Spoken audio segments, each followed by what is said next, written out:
podcast en equipo. En el siguiente trabajo abordaremos algunos temas importantes como el salario, el sueldo y las compensaciones, entre otros puntos.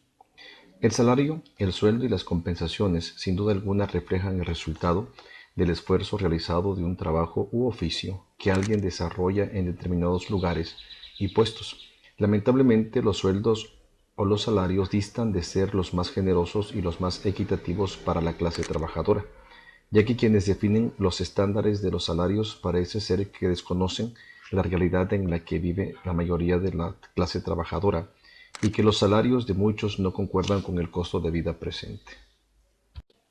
Compensaciones laborales. Al hablar de compensaciones se incluyen los siguientes conceptos: salario, jornales, sueldos, viáticos, beneficios e incentivos, es decir, todos aquellos pagos en metálico o en especie con que la organización retribuye a quienes en ella trabajan.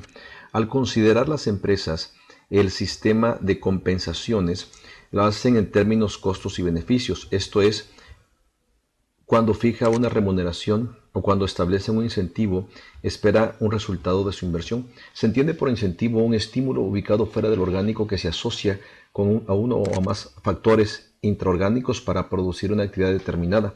También es un estímulo extraorgánico que sirve para dirigir o mantener una conducta motivada. Algunos objetivos principales de las compensaciones empresariales deben dirigirse a la adquisición de personal calificado, retener empleados actuales, garantizar la igualdad, alentar el desempeño adecuado, controlar costos, cumplir con las disposiciones legales, mejorar la eficiencia administrativa. En cuanto al concepto del sueldo, puedo mencionar que es la fase de la administración de recursos humanos que usa principios y técnicas definidas para lograr la remuneración total que recibe el trabajador sea razonablemente apropiada a la importancia del puesto, a la eficacia, a las necesidades personales del trabajador y a las posibilidades de la empresa.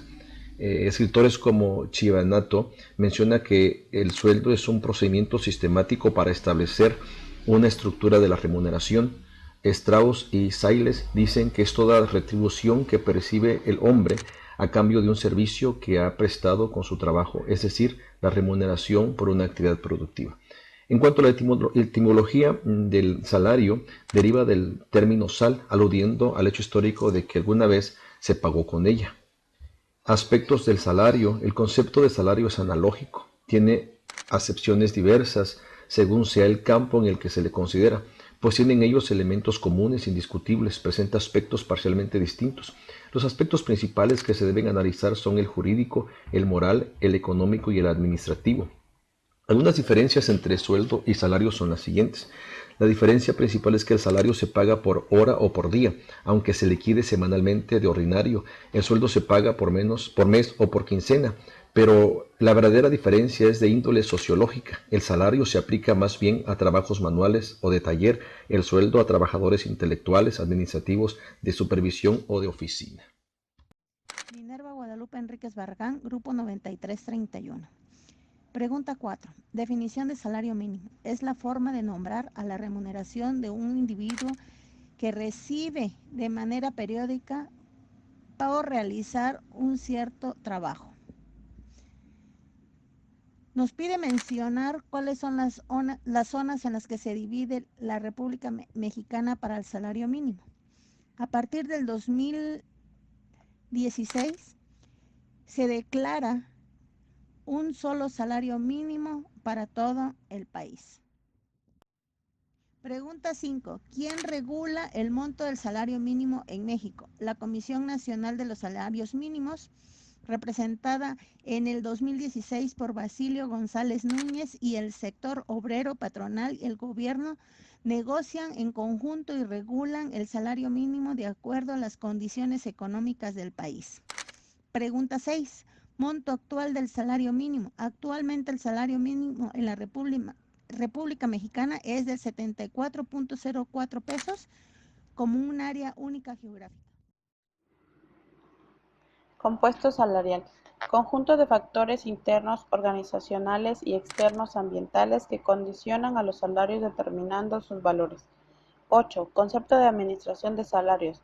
Es el conjunto de normas y procedimientos que tienden a establecer o mantener estructuras de salarios equitativas y justas en la organización.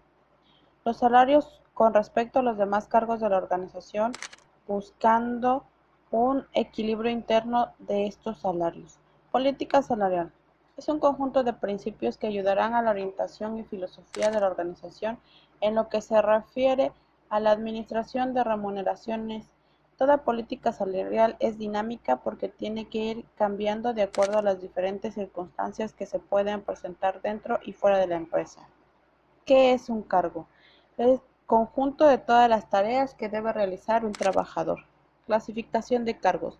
La clasificación de cargos es el proceso de ordenamiento de los cargos que requiere la entidad basado en el análisis técnico de sus deberes y responsabilidades y en los requisitos mínimos exigidos para su desempeño. ¿Qué es la evaluación de cargos? Es un proceso de gestión de recursos humanos que abarca varias técnicas mediante las cuales se aplica criterios comunes de comparación para determinar la importancia relativa de cada cargo dentro de la organización administrativa. Método de evaluación de cargos. Existen varias maneras de administrar sistemas de pago. La evaluación de cargos es el proceso de analizar y comparar el contenido de los cargos para colocarlos en un orden de clases que sirven de base a un sistema de remuneración. Conclusiones. Conclusiones. La figura del salario mínimo se establece en la promulgación de la Constitución General de la República Mexicana, publicada en el Diario Oficial de la Federación el 5 de febrero de 1917, específicamente en el artículo 123, fracción sexta, bajo el principio de que el salario mínimo deberá ser suficiente. Hablemos así para satisfacer las necesidades normales de la vida del obrero, su educación y sus placeres honestos, considerándolos como jefe de familia.